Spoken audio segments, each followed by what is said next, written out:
자, 이번 시간부터는 법률행위의 대리를 배우도록 하겠습니다. 우리가 이제 민법 총칙을 처음에 공부할 때 앞부분에는 주로 배우는 것이 전반부라고 볼 수 있는 게 이제 의사표시와 법률행위에 대해서 배우는 거예요. 그리고 후반부라고 볼 수 있는 것의 메인은 대리입니다. 그러니까 대리 다음에 무효와 취소, 그 다음에 이제 법률행위 부관 이렇게 되어 있어요.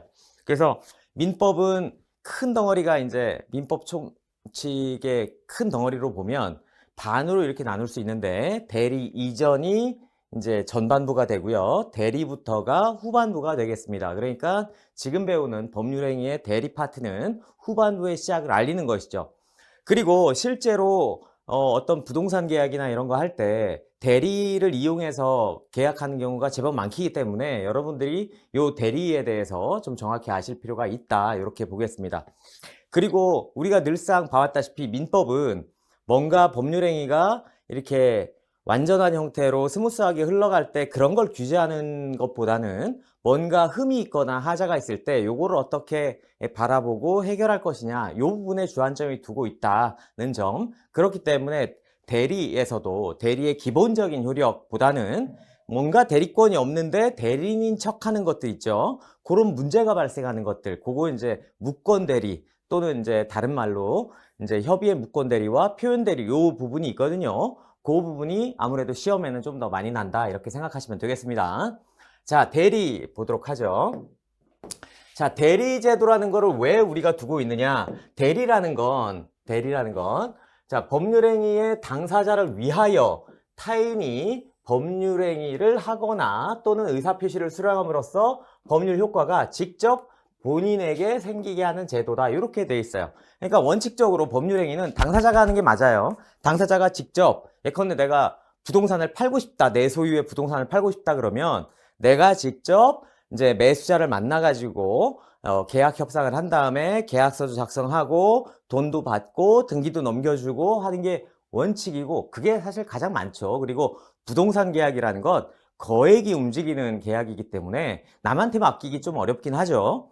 하지만 예컨대 뭐 부부간이라든지, 예컨대 집 명의는 남편 명의로 되어 있지만 남편이 오랫동안 외국에 출장에 가 있어서 어쩔 수 없이 아내가 이렇게 집을 팔게 되는 경우나, 그 반대의 경우도 마찬가지겠죠. 이런 경우도 많이 있고, 또 부모님의 집을 아들이 이렇게 대신 팔아주는 경우도 있고, 아니면 아버지의 돈을 가지고 좀 더 좋은 집을 아들이 사주는 경우도 있고, 뭐 이렇게 됩니다. 그래서 실생활에서도 대리를 많이 쓴다, 이런 거죠. 그래서 대리에서 가장 중요한 건 이제 대리에서 법률 효과를 직접 받는 사람을 우리는 뭐라고 부르냐면 본인이라고 불러요. 본인. 법률 효과를 받는 사람입니다. 자, 원래는 본인이 이렇게 상대방하고 계약을 진행하는 것이 맞는데, 대리는 요 대리인이 상대방과 계약을 진행하게 돼 있어요. 이렇게. 그러니까 이 사람이 말을 하고 계약서 문안도 작성하고 뭐 돈도 필요하면 받을 수도 있고요. 이렇게 해놓고 효과만 본인한테 귀속을 시키는 제도다, 이렇게 되어 있는 거죠. 요 대리 제도를 이용하는 이유는 여기 써 있습니다. 사적 자치의 확장과 사적 자치의 보충을 내용으로 한다, 이렇게 되어 있어요. 근데 대리라는 게 이제 크게 보면 두 종류가 있습니다. 하나는 임의 대리와 또 하나는 법정 대리라는 게 있는데, 자, 임의 대리, 법정 대리 모두 이런 사적 자치의 확장, 보충의 그 이념을 모두 끌어안고 있느냐? 그렇진 않아요. 예를 들자면 그 임의 대리 같은 거 있죠. 임의 대리는 본인이 대리인을 직접 선임한 경우를 말해요. 법정 대리는 대리인을 법이나 기타 지정권자가 선임해 주는 걸 말합니다. 그러니까 당사자의 의사하고는 관계가 없는 거예요, 법정 대리는. 임의 대리는 당사자가 직접 선임한 대리인. 자, 법정 대리는 법률에서 강제로 선임시켜준 대리인, 이렇게 됩니다. 그렇다 보니까 이 사적 자치의 확장이라는 측면에서 보면은 요거는 임의 대리에 해당하는 특징이 되겠고, 이 사적 자치의 보충이라는 것은 법정 대리에 해당하는 특징이 되겠습니다.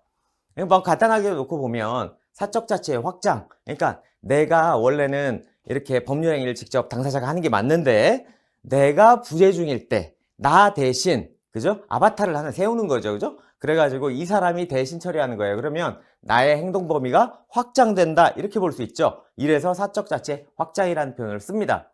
반면에 이 법정 대리 같은 경우에는 대표적인 것이 미성년자는 스스로 법률 행위를 못해요. 할 수 있긴 하지만 취소할 수 있다 이겁니다. 그렇기 때문에 이 법정 대리인을 딱 선임을 해서 이 미성년자 대신 법률 행위를 처리하게 만들어 놓죠. 요건 뭐예요? 사적 자치를 보충시켜 준다 이겁니다. 왜냐하면 이 법정 대리인이 없으면 이 당사자는 직접 법률 행위를 완전하게 하기 어렵기 때문에 이렇게 보충해 주는 그런 제도가 필요하다 이렇게 볼 수 있는 것이죠. 자, 그 다음에 대리의 법률상 성질 이런 것들은 뭐 썩 중요한 내용은 아니에요. 그러니까 의미 정도만 이해하시면 되겠다 이겁니다. 자, 대리라는 게 뭐냐? 대리는 법률행위 내지 의사표시를 하는 자와 그 법률 효과를 받는 자가 분리되어 있다. 즉 의사표시를 하는 자는 대리인이고 법률 효과를 받는 자는 본인이라고 불러요. 이게 분리되어 있죠. 자, 그렇기 때문에 이거는 누구를 그 법률행위의 당사자라고 볼 거냐 이런 문제가 생기는 거죠. 즉 상대방하고 만나가지고 협상도 진행하고 문구도 작성하고 하는 요런 행위자는 누구예요? 대리인이죠. 하지만 이렇게 만들어진 법률 효과를 귀속하는 건 본인이기 때문에 자 누구를 메인으로 볼 것이냐에 따라서 이 법률을 어떻게 해석할 거냐 뭐 요런 문제 많이 생깁니다. 그럴 때 이제 판례와 다수설은 대리인의 행위다. 요건 그래서 여러 가지 법률 행위의 하자는 누굴 기준으로 본다? 대리인을 기준으로 봐요. 대리인을 기준으로 본다. 이렇게 봅니다. 그래서 대리 행위의 하자 여부는 대리인을 통해서 보겠다. 대리인을 기준으로 판단한다. 이렇게 보고요. 자, 그 다음에 대리가 인정되는 범위가 되어 있는데 일반적으로는 다 사적 자치가 허용되는 부분에선 대리가 다 인정이 돼요. 그러니까 민사상 법률 행위는 대부분 다 이렇게 허용이 됩니다. 그러니까 우리는 뭐를 기억해 두는 게 좋냐면 대리가 안 되는 것, 대리가 곤란한 것 이런 것들 위주로 보면 되겠죠. 예를 들면 신분행위 같은 거, 혼인이나 아니면 인지는 뭐냐면 혼외자를 이건 나의 친자식이다 이렇게 해서 아버지가 이렇게 내 친자식으로 만드는 과정을 인지라고 부릅니다. 이런 거는 누구를 시켜서 얘기할 수가 없는 거예요. 당사자가 직접 해야 되는 겁니다. 그래서 이런 거는 성질상 대리가 인정될 수가 없다 이거죠. 또 사실행위 요거는 의사표시가 들어가 있지 않기 때문에 이 대리는 기본적으로 의사표시를 해주는 자예요. 그죠? 의사표시가 메인이 되는 법률행위를 하는 자입니다. 그러니까 의사표시가 들어있지 않은 요런 행위에서는 대리에 친하지 않다 이런 거죠. 다만 요 의사표시는 아니지만 의사표시에 준하는 것들 있죠. 그죠? 그런 것들은 대리를 할 수 있습니다. 예를 들면 뭐 의사의 통지, 관념의 통지 이런 것들은 대리를 유추 적용할 수 있다 이렇게 보고요. 불법행위도 의사표시가 들어가 있는 건 아니죠. 불법행위는 고의과실로 타인에게 손해를 입힌다. 이거는 행위자가 할 때만 그 처벌하는 겁니다. 만일에 누구의 대리인인데 그 대리인이라는 사람이 불법행위를 했다. 그러면 그 불법행위의 효과, 그 손해배상 책임 같은 것들은 본인에게 귀속되는 게 아니라 대리인이 물어주면 돼요.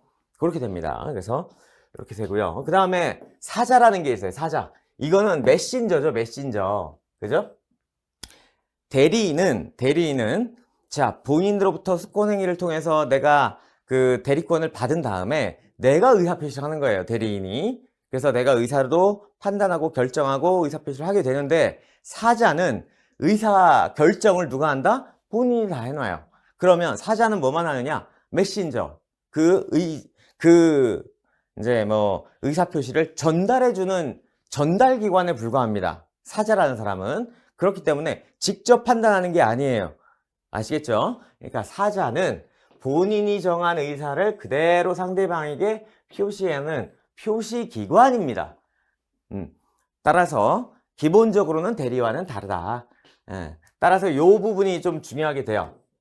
사자는 의사 무능력자라도 우방하다. 왜냐하면 의사결정하는 능력이 의사 능력인데 사자는 자기가 의사결정을 안 해도 돼요. 그러니까 누구한테 본인한테 직접 의사표시가 이미 다 결정이 돼 있고 나는 그걸 그대로 전달만 해주면 되기 때문에 의사 능력이 없어도 됩니다.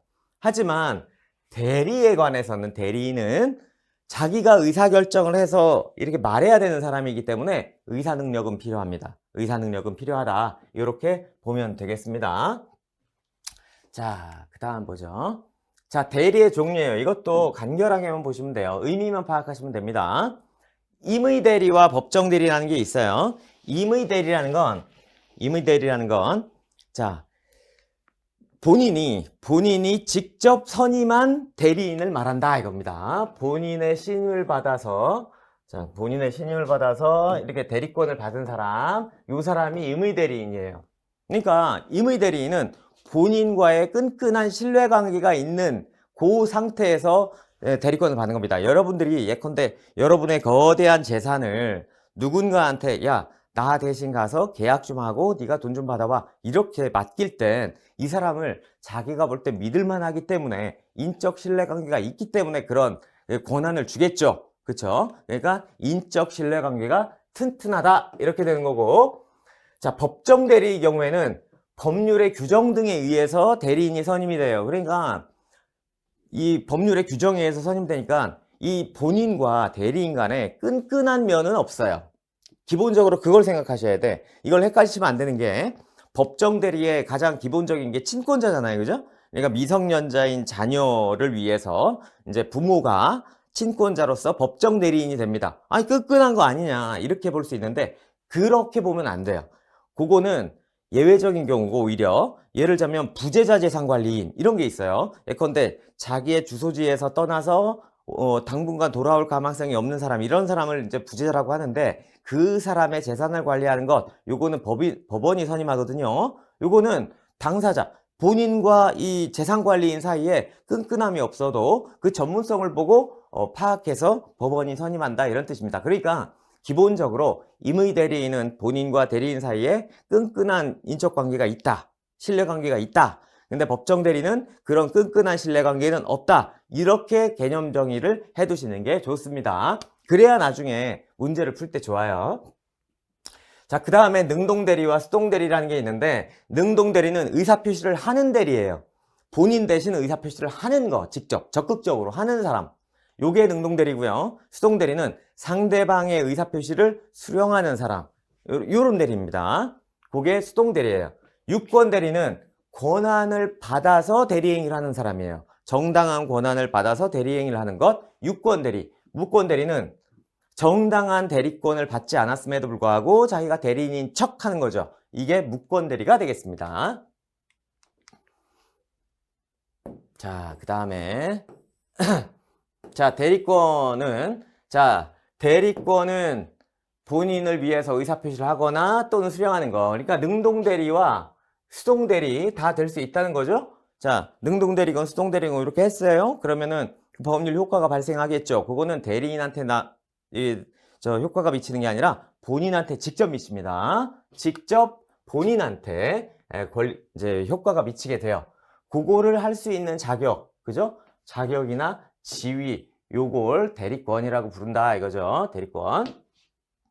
자, 그 다음에 입증 책임은 뭐 안 해오셔도 되고. 자, 법정 대리권의 발생 원인. 요거는 신분상의 지위. 요거 가장 대표적인 거. 친권자는 그 법정 대리인으로서 이제 권한이 생기죠. 당연히 생깁니다. 친권자. 죄송합니다.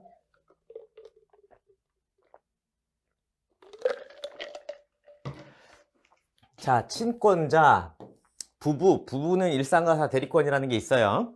저 일상과사 대리권이 뭐냐면 이것도 간결하게 기억해 두시면 좋은데, 자, 예컨대 부부가 있는데 남편만 돈을 벌고 있다고 생각하는 거예요. 남편만 돈을 벌고 있고 아내가 전업주부다. 뭐 반대여도 상관없습니다. 자, 어쨌든 돈을 벌고 있는 배우자의 카드를 돈을 벌지 않는 가정주부인 배우자가 들고 있어요. 그래서 남편의 뭐 체크카드나 이걸 가지고 식료품점에서 물건을 사죠. 그래서 10만 원을 결제합니다. 자, 이럴 때 원칙적으로는 어때요? 남편의 통장에서 돈을 빼서 쓰는 것이기 때문에 원칙적으로는 대리권이 있어야 돼요. 그죠? 남편의 재산을 처분할 수 있는 대리권이 있다. 10만 원의 재산을 처분할 수 있는 대리권이 있다. 그래가지고 슈퍼마켓 주인한테 보여주든지 이렇게 해야 되는 게 원칙일 텐데, 그러면 너무 세상이 복잡해지는 거죠. 그래서 어떻게 돼 있냐면 부부간에는 저런 일상가사에 해당하는 재산의 처분, 사용, 요런 것들은 대리권이 있다고 봐주는 겁니다. 일일이 대리권을 증명하지 않아도 일상가사의 범위 내에서예요. 예컨대 뭐 세탁기를 사거나 냉장고를 사거나 식료품을 구입하거나 요런 정도의 재산 처분은 대리권이 있다고 봐주는 거죠. 그게 일상가사 대리권이 되겠습니다. 그리고 지정권자의 지정행위, 요걸로도 이제 법정 대리인이 선임될 수 있어요. 뭐 지정후견인이나 이건 법원이 선임합니다. 뭐 지정유언집행 이것도 적혀 있죠, 법에. 요런 것들 또 법원의 선임에 의해서 이제 될 수도 있고, 부재자산 관리인 말씀드렸고, 상속재산 관리인 이런 것들도 이제 법원이 딱 심리를 해가지고 요 부재자 또는 요 피상속인의 재산을 상속이 될 때까지 또는 부재자가 돌아올 때까지 재산을 관리하는 행위를 누구를 지정해가지고 하면 좋겠다 해갖고 법원이 선임해 줍니다. 이렇게 세 가지의 발생 원인에 따라서 법정 대리인은 발생하겠죠. 뭐 이렇게 중요한 내용은 아닙니다. 임의대리권의 발생 원인, 요게 중요하죠. 임의대리권의 발생 원인은 뭐다? 수권행위라고 불러요. 수권행위. 임의대리권은 대리권을 수여하는 본인의 수권행위, 자, 권한을 수여하는 행위에 따라서 대리권이 생깁니다. 내가 대리인한테 내가 너한테 대리권 줄게 이렇게 얘기하는 거죠. 이 수권행위는 법적 성질이 뭐냐에서 요거는 단독행위예요. 단독행위. 여기 보면은 단독행위 이렇게 써 있죠? 계약이 아닙니다. 계약이 아니다. 이게 뭔 얘기냐면 본인이 그 대리인한테 일방적으로 대리권을 수여한다 이겁니다. 물론 이 대리인의 동의는 필요해요. 대리인이 나는 대리권 안 받을래 이렇게 부동의하면 대리권이 발생 안 하죠, 당연히. 하지만 이 쌍방의 의사표시의 합치로 만들어지는 계약이라고 보진 않습니다. 그러니까 이 대리인의 오케이 내가 너 대신 뭘 처리해 줄게, 대리인을 해줄게, 이 오케이 사인은 반대 의사표시는 아니란 얘기예요. 그러니까 대립되는 의사표시의 합치라고 보진 않습니다. 그거는 단독행위에 대한 그냥 승낙일 뿐입니다. 법률 효과를 받겠다는 승낙이다. 이거 헷갈리시면 안 된다 이런 얘기죠. 수권의 성질에 대해서 상대방의 수령 또는 승낙을 필요로 하는 본인의 단독행위입니다. 이거 헷갈리시면 안 돼요. 계약 아닙니다. 자, 뭐 이유가 여기 써 있어요. 수권행위를 계약으로 보게 되면 그 대리인의 의사표시, 그러니까 승낙의 의사표시, 요게 이제 청약이 있겠죠? 본인의 청약, 그죠? 너 대리인 좀 해줘. 그러면 대리인의 승낙, 그죠? 청약과 승낙이 합쳐져서 계약이 성립한다. 이래버리면 대리인의 오케이 사인, 요 승낙도 의사표시로 볼 수밖에 없고, 의사표시 할 수 있는 자는 뭐예요? 행위 능력이 있어야 되고, 그러면 뭡니까? 의사표시를 할 수 있는, 즉 법률행위를 할 수 있는 능력이 있는 자만 대리인 될 수 있다. 이런 문제가 발생을 해요. 그래서 그렇게 보지는 않습니다.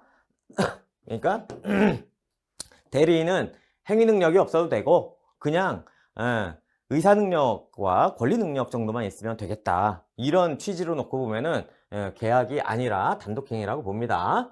그리고 원인된 법률 관계와의 구별이 있는데 예를 들자면 갑이란 사람이 변호사한테 자, 어떤 사건을 의뢰합니다. 그러면은 요거는 위임계약이라는 걸 체결해요. 위임계약. 어떤 사건을 처리해 주세요 라고 위임계약을 체결하고 거기에다가 더 나아가서 나 대신 법률 행위를 할 수 있는 대리권도 수여합니다. 이렇게 요거하고 요 위임계약 안에 대리권이 내포되어 있는 게 아니라 별개다 이런 뜻입니다. 별개다. 그러니까 기초적 내부관계라고 합니다. 요거를 원인된 법률관계라고 부르고, 저 원인된 법률관계와 대리권의 수여와는 별개다 이거예요. 법률적으로는 별개다. 아시겠죠? 그래서 위임계약만 해줬다고 해서 대리권이 당연히 수여되는 게 아니고 대리권을 주었다고 해서 위임계약이 당연히 체결되는 게 아닙니다. 그러니까 별도로 둘 다 해줘야 돼요.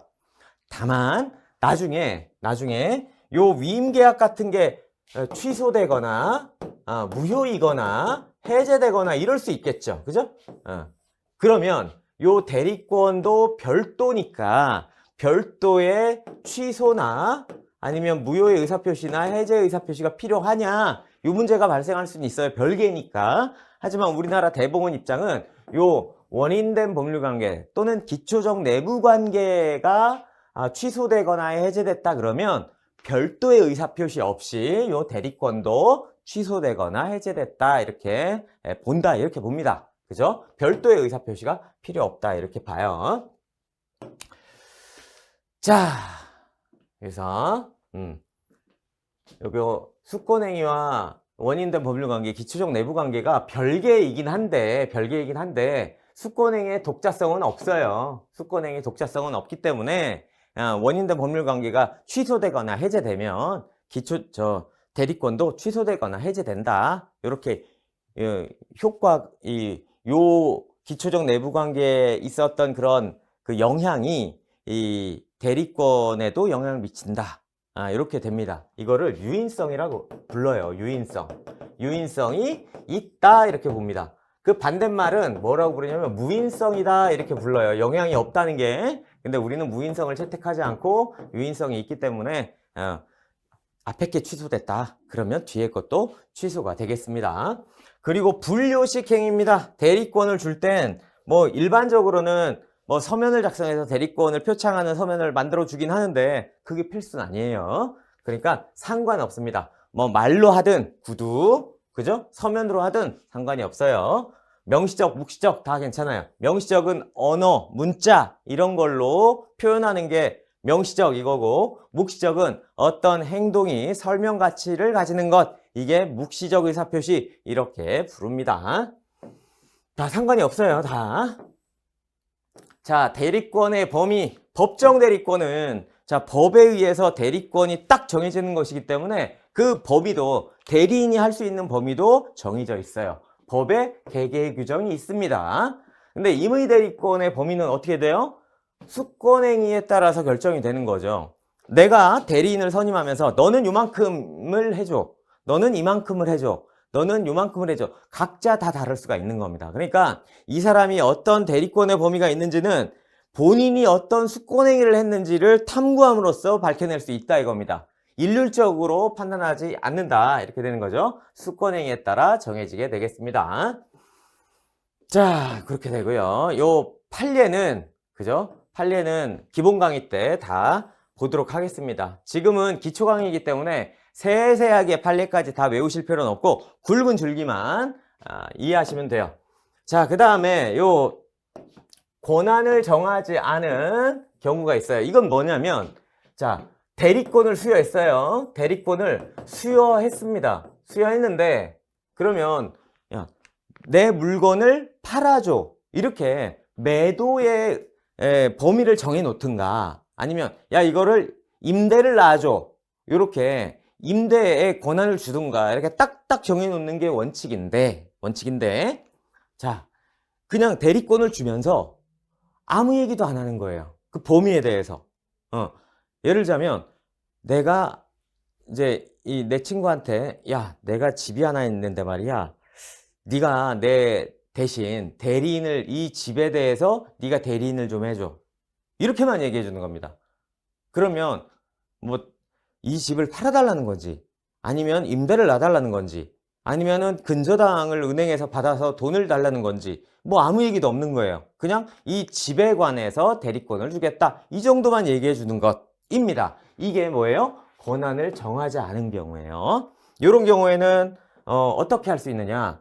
자, 보존행위, 이용행위, 계량행위. 자, 그 뒤에 처분행위라는 게 있어요. 처분행위. 한 페이지 더 넘어가야 되네요. 자, 이럴 때 보존행위라는 건 이렇게 생각하시면 돼요. 보존행위는 그 물건의 가치를 유지한다.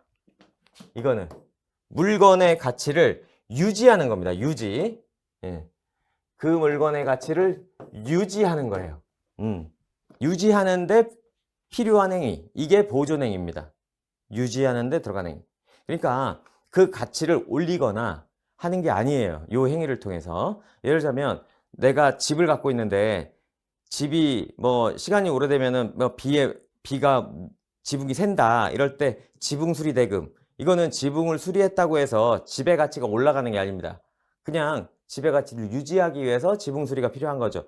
요게 유지행위고 요걸 보존행위라고 불러요. 유지시키는 행위입니다. 보존행위는. 요거는 무제한히 할 수 있어요. 예. 무제한하게 할 수 있다. 이거는 특별한 사정이 없으면 다 할 수 있어요. 근데 이용행위나 계량행위는 어때요? 가치를 올리는 행위예요. 또는 가치는 유지하면서 요거를 효용을 뽑아내는 행위죠. 이용행위는 가치를 유지하면서 효용을 뽑아내는 행위고, 계량행위는 가치를 올리는 행위예요. 그쵸? 자, 요거는 할 수는 있는데 무작정 할 수는 없다, 이렇게 되는 겁니다. 무작정 할 수는 없다. 요거는 동그라미라면 요거는 세모가 되는 거예요. 왜 그러냐? 예컨대 이용을 하긴 하지만 이용하는 것이 본인의 의사에 반할 수도 있고요. 또 이용을 하다가 그 물건의 가치가 하락할 수도 있고, 그렇죠? 또 이용한다는 것이 본인의 의사와 반할 수도 있고요. 또 계량도 마찬가지예요.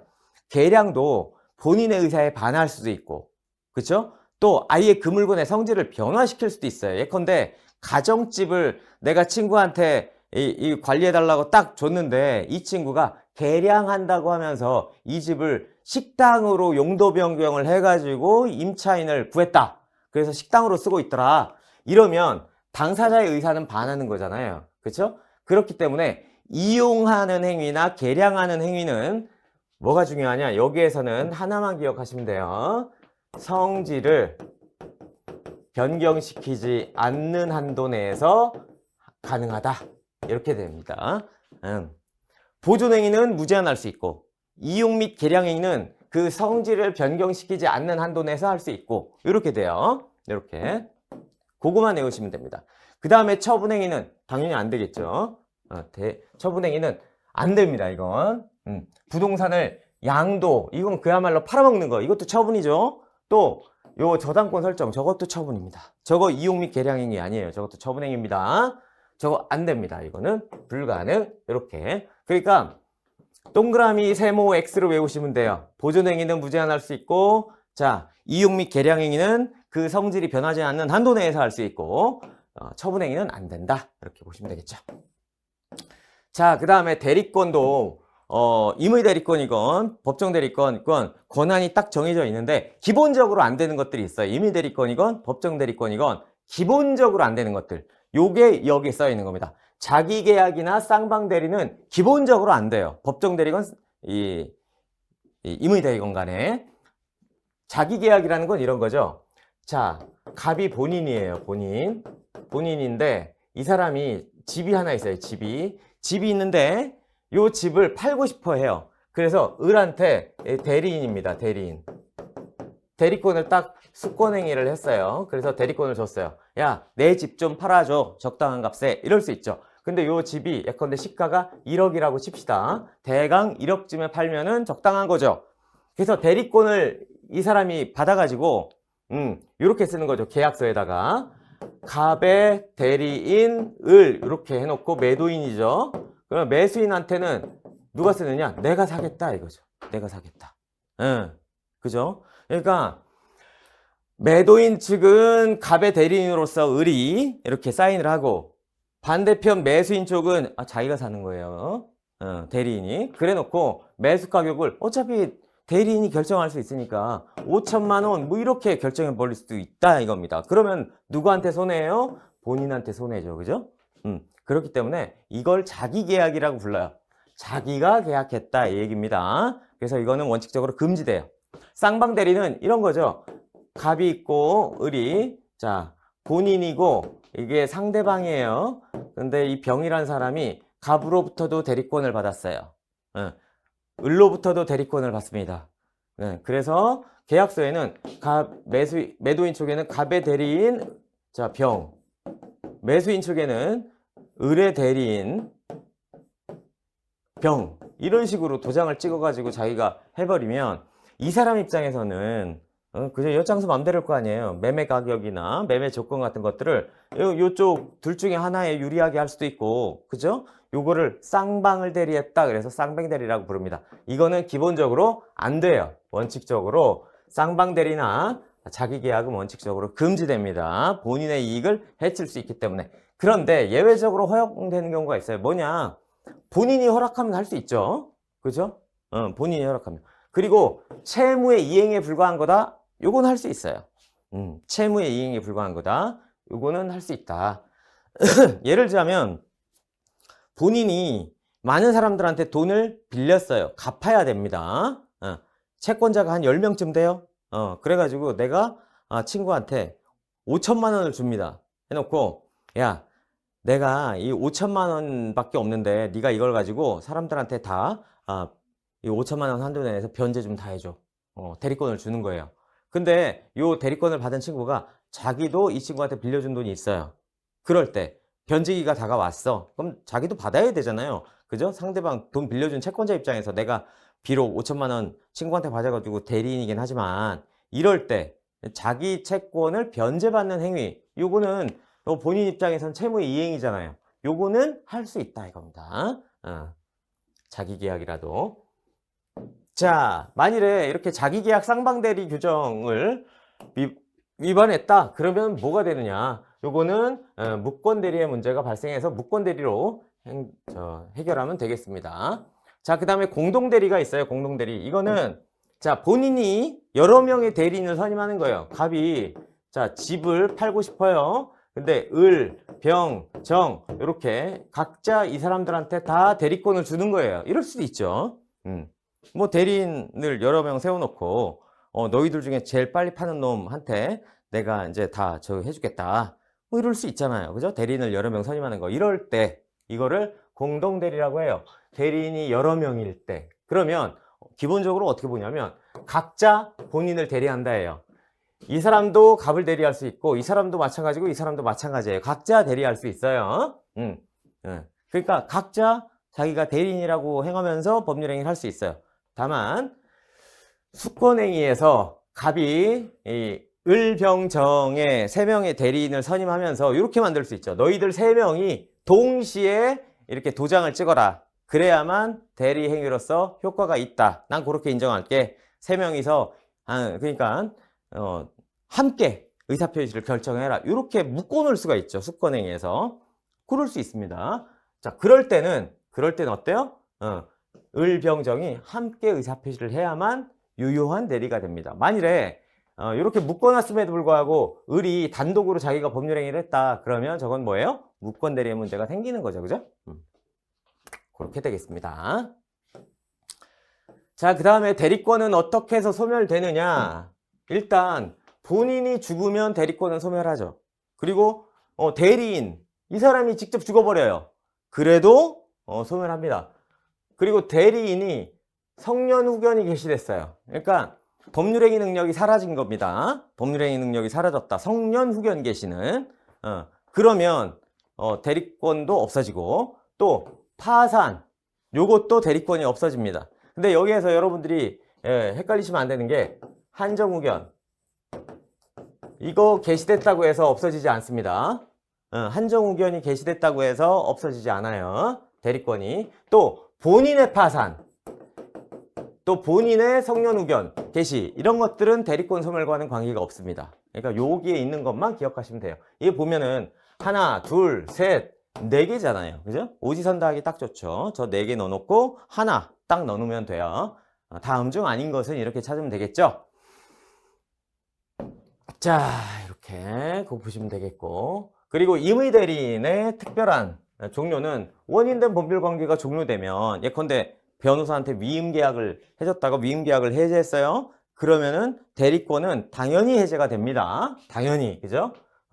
당연히 법률적 운명을 같이 할 필요는 없지만, 하지만 당연히 소멸합니다. 당연히. 그리고 대리권만 별도로 그냥 없애버릴 수도 있어요. 이렇게 보시면 되겠습니다. 자, 그 다음에 대리의 삼면관계라는 거예요. 이게 삼면관계에 대해서 볼 겁니다. 대리의 삼면관계. 자, 그러면 대리인이 대리행위를 할 때 반드시 해야 되는 게 있어요. 그게 뭐냐? 내가 누구의 대리인이에요. 상대방한테 왔어. 그럼 와가지고 아무개입니다 이렇게 하면서 내가 누구의 대리인으로 왔습니다. 이렇게 먼저 소개를 할 거 아닙니까? 자기소개. 그쵸? 자기소개에서 반드시 이걸 하라는 거예요. 그게 뭐다? 현명입니다. 현명. 내가 누구의 대리인이다. 이렇게 얘기해 주는 거죠. 본인을 위한 것임을 표시해야 한다 이거죠. 그러니까 대리인 나를 위해서 하는 게 아니라 본인을 위해서 지금 내가 대신 대리인으로 온 거다라는 걸 얘기해 줘라 이거예요. 이거를 현명이라고 불러요. 자, 이렇게 해야만 그 법률 효과가 본인한테 간다 이렇게 상대방도 인지하고 법률 행위를 할 수가 있는 거죠. 그렇죠? 하지만 이게 본인을 위한 것이지 본인의 베네핏을 위해서는 아니에요. 본인의 이익을 위해서가 아니라 본인을 위하여입니다. 그냥 그 법률 효과가 본인한테 귀속된다는 취지의 설명이 되는 거죠. 방식은 뭐 상관이 없어요. 통상적으로는 이렇게 쓰죠. 그죠? 갑의 대리인을 이렇게. 하지만 주의 사정을 모두 두루두루 이제 검토해서 누구의 대리인이다 이렇게 추단할 수 있으면 현명은 있다고 봐줍니다. 뭐 명함을 줘도 돼요. 명함을 주고 뭐 상무이사 아무개 그러면 그 회사의 대리인이구나 이렇게 알 수도 있는 거예요. 상관이 없습니다. 뭐 매매 위임장 같은 거 제시하는 게 가장 일반적이에요. 만일에 이렇게 현명하지 않았다. 딱 가가지고 누구의 대리인으로 왔음에도 불구하고 내가 누구의 대리인입니다 이렇게 설명 안 하고 그냥 이 부동산은 이렇게 하고 이렇게 합시다. 그냥 이런 얘기만 했다. 그러면 상대방 입장에서는 어떻게 생각하겠습니까? 내 눈앞에 앉아있는 이 사람이 당사자인가 보다. 이렇게 생각하겠죠. 그쵸? 그 얘기입니다. 그렇게 봐버린다는 거예요. 만일에 현명하지 않았다. 그러면 대리인 이 법률행위다. 이 뜻이에요. 여기 써있는 게. 자, 대리인이 본인을 위한 것임을 표시하지 아니한 때 그 의사표시는 자기를 위한 것으로 본다. 누구 자기가? 대리인. 그러니까 그러나 상대방이 이거 대리인으로 하는 거구나 이렇게 알았으면은 대리의 효과를 준다 이 뜻입니다. 상식적인 얘기잖아요. 그죠? 이거는. 그러니까 내가 누구의 대리인으로 왔으면 내가 누구의 대리인입니다 이렇게 얘기를 해라. 만일에 얘기하지 않으면 그냥 네가 책임져라 이 뜻입니다. 네가 하는 거다. 이렇게 돼 있어요. 뭐 현명주의는 뭐 임의대리, 법정대리 뭐 다 되고요. 그 다음에 법률행위의 하자가 있습니다. 법률행위의 하자. 자, 법률행위 하자. 대리에 있어서 대리행위의 주체는 대리인입니다. 이게 대리인 표준설이에요. 그죠? 법률행위의 당사자는 대리인. 그러니까 의사표시에 뭔가 문제가 있는지 여부를 판단하는 것도 대리인을 기준으로 판단합니다. 비즈니스 표시, 허위 표시, 착오, 사기, 강박, 그죠? 뭐 이런 것들 또는 선의 악의, 그죠? 뭐 이런 걸 누구 기준으로 판단한다? 대리인을 기준으로 판단한다 이 뜻입니다. 대리인을 기준으로 판단을 해요. 대리인을. 그래서 대리행위의 하자에서 생기는 효과는 누구한테 귀속해요? 본인한테 귀속해요. 하여튼 대리행위에서 생기는 법률 효과는 전부 다 본인한테 귀속하고 이게 대리행위의 하자, 즉 의사표시에 흠결이 있는지 여부는 대리인을 기준으로 판단을 합니다. 대리인이 착오에 빠졌는가, 대리인이 사기를 당했는가 이렇게 판단하는 거지 본인을 가지고 판단하지는 않습니다. 이게 대리행위의 기준이 되는 경우가 되겠죠. 근데 예외가 있어요. 예외는 이것도 간결하게만 외우시면 되는데 간단하게만 설명드릴게요. 나중에 기본 강의, 심화 강의, 문제풀이 할 때 누누이 반복할 얘기들입니다. 다들.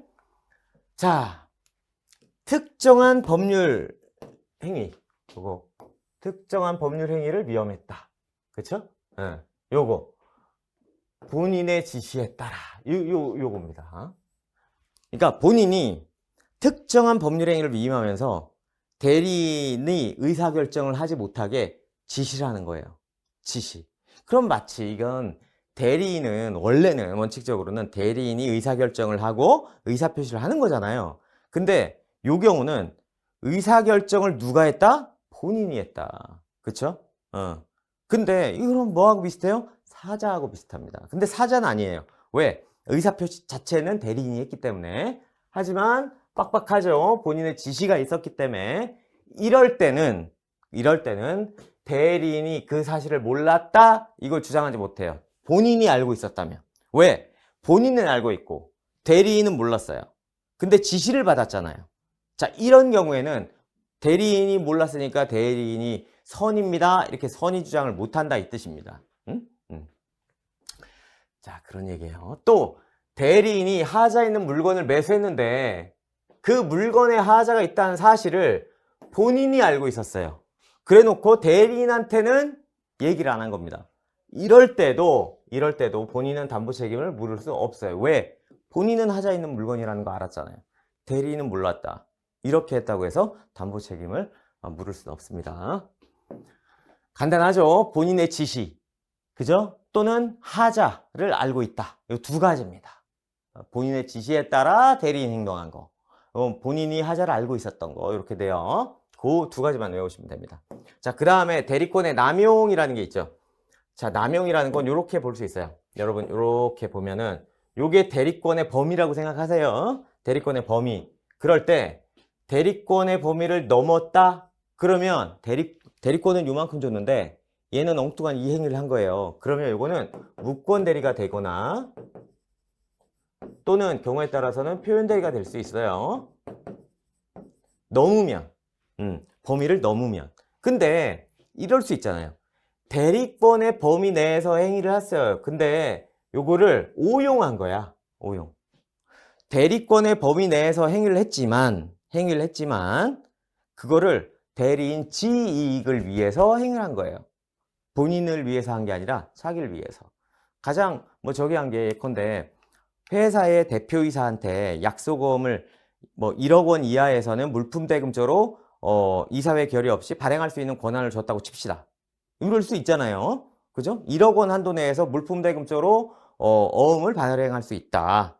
자유롭게. 그런데 이 대표이사가 9천만 원, 그러니까 1억 이하 9천만 원의 어음을 발행했는데 자기 빚을 갚기 위해서 발행을 했어요. 그러면 회사는 책임이 있을까? 이런 문제가 대표권의 남용입니다. 왜? 보면은 1억의 범위 내에요. 하지만 회사를 위해서 한 게 아니라 대표이사 개인, 자기를 위해서 한 거잖아요. 이거를 남용이라고 부릅니다. 이런 경우를 남용이라고 불러요. 남용. 어쨌든 이 남용이라도 대리권의 범위 내에 있습니다. 그러니까 부인에게 효과가 귀속이 돼요. 아까 그 대표이사 얘기도 그 대표이사의 9천만 원 자기 빚을 갚기 위해서 약속금 발행한 거 그거 회사가 책임져야 됩니다. 자, 이렇게 다만 이렇게 회사가 또는 본인이 책임지는 게 맞긴 한데 대리권의 남용일 때 상대방이 알았거나 알 수 있었을 때 이게 대리권의 남용이라는 걸 상대방이 알았거나 알 수 있었다. 그러면 비진의 표시 규정을 준용해서 무효다. 이 의사표시는 무효다. 이렇게 본다 이 뜻입니다. 단서를 유추 적용한다는 건 그런 얘기가 되겠습니다. 자, 그 다음에 대리인은 능력이 어떤 게 필요하냐. 대리인의 능력은 자, 대리인은 뭐만 하면 돼요? 대리는 의사를 결정해서 의사를 표시하면 됩니다. 그렇죠? 그거만 있으면 돼요. 그리고 결정적으로 이 대리인은 대리 행위로서 발생한 법률 효과를 직접 받는 사람이 아니에요. 한마디로 법에 의해서 발생한 부담 같은 거, 의무 같은 걸 부담하는 사람이 아닙니다. 그러니까 엄격할 필요가 없다 이렇게 봐요. 대리인은 대리행위에서 권리를 취득하거나 의무를 부담하는 게 아니기 때문에 행위능력자임을 요하지 않아요. 하지만 의사능력은 있어야 돼요. 의사결정하고 법률행위를 해야 되니까, 의사표시해야 되니까. 그래서 대리인이 의사 무능력자인 경우에는 그 법률행위는 무효가 됩니다. 그러니까 의사능력만 있으면 돼요. 행위능력은 없어도 돼요. 자, 제한능력자인 대리인이 상대방과 대리행위를 했다. 예컨대 본인이 대리인을 딱 선임했는데 12살짜리를 선임해놨어요. 그래도 상관없다 이겁니다. 그 12살짜리가 법률행위를 했습니다. 그래 놓고 마음에 안 들어 본인 입장에서. 그러니까 야 12살짜리의 법률행위는 취소할 수 있으니까 취소할게. 안 된다 이 뜻입니다. 안 된다. 취소할 수 없어요. 제한 능력을 이유로 취소할 수 없다. 이렇게 되겠습니다. 자, 이렇게.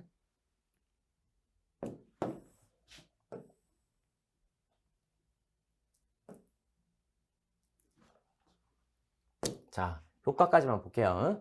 자, 대리인이 행한 의사표시 효과는 모두 본인한테 귀속됩니다. 효과는, 법률 효과는. 예컨대 대리인이 가서 체결한 게 계약이다. 매매 계약이다. 그죠? 그러면 그 매매 계약에 따른 법률 효과, 그건 전부 다 본인이 이행해야 된다 이 뜻입니다. 따라서 대리인이 그 권한을 기해서 급부를 수령한 경우에 또는 채무불이행을 이유로 이렇게 유효하게 해제됐다. 그러면 해제로 인한 원상회복 의무는 대리인이 아니라 본인이 부담하는 거예요. 자, 계약을 대리인이 체결했는데 나중에 이게 해제가 됐습니다. 그럼 원상회복 시켜야 되겠죠? 이건 대리인이 하는 게 아니라 본인이 하는 거예요. 이럴 수도 있잖아요. 자, 내가 매도인으로서 대리인을 선임해 놨습니다. 1억에 팔아달라고. 그래서 1억을 받았어요, 대리인이. 근데 본인이 나는 아직 안 받았어. 얘가 연락도 안 받아. 뭐 이런 상황 있죠. 근데 등기 안 넘겨준다고 해가지고 매수인이 해제해버렸어요. 그러면 내가 1억을 돌려줘야 되잖아요. 그럴 때 나는 아직 대리인한테 돈 못 받았으니까 나는 돈 못 줘. 얘한테 받아가. 이렇게 말 못한다 이 뜻입니다. 자기가 어쨌든 1억은 책임져야 된다 이 뜻이에요. 이 얘기는. 그죠? 대리인 핑계를 못 대요. 본인이 직접 이렇게 원상회복 의무를 다 부담합니다. 그쵸? 부수적 효과 있죠? 이런 것도 전부 다 요거 시험에 잘 납니다. 계약의 취소권, 하자담보 청구권, 손해배상 청구권 이런 것들이 발생한다면 그것도 본인한테 직접 귀속하고 본인만 행사할 수 있습니다. 대리인은 특별수권 없이는 못해요. 자, 그리고 본인의 능력. 자, 대리인은 행위 능력을 필요하지 않지만 의사 능력은 갖춰야 한다. 그쵸? 이렇게 되죠. 의사 무능력자를 대리인으로서 했다. 그러면 그거는 무효가 돼요. 그러면 본인은 행위 능력이 필요하냐? 요 책에는 본인은 행위 능력은 물론 의사 능력도 필요 없고 법률 효과를 귀속받기 위한 권리 능력만 있으면 된다. 이렇게 돼 있는데 요거는 오해가 있을 수 있어요. 요 설명은 법정 대리에선 맞아요. 법정 대리에선 맞는 얘기예요. 법정 대리에서는. 그죠? 예컨대 미성년자인데 미성년자가 1살짜리예요. 그럼 말도 못하고 아무것도 못해. 그럴 때 친권자인 부모, 법정 대리인으로서 행위를 할 수 있죠. 자, 이럴 때 얘는 권리 능력밖에 없잖아요. 의사 능력도 없고 행 능력도 없어. 그러니까 이게 맞아요. 법정 대리는 권리 능력만 있으면 된다 이 뜻이. 근데 임의 대리에서는 아니에요. 임의 대리에서는 행위 능력이 있어야 됩니다. 어떤 행위 능력? 수권 행위를 할 수 있는 행위 능력 정도는 필요합니다. 그렇죠? 본인이 임의 대리 내가 이 대리인을 선임하려면 수권 행위 할 수 있는 정도의 행위 능력은 필요합니다. 우리 책에는 이 얘기까지는 안 써 있는데 다른 교재들 보면 예컨대 뭐 김준호 교수님의 교재라든지 이런 거 보면은 다 이렇게 기재되어 있습니다. 자, 잠깐 쉬었다가 복대리 보도록 하겠습니다.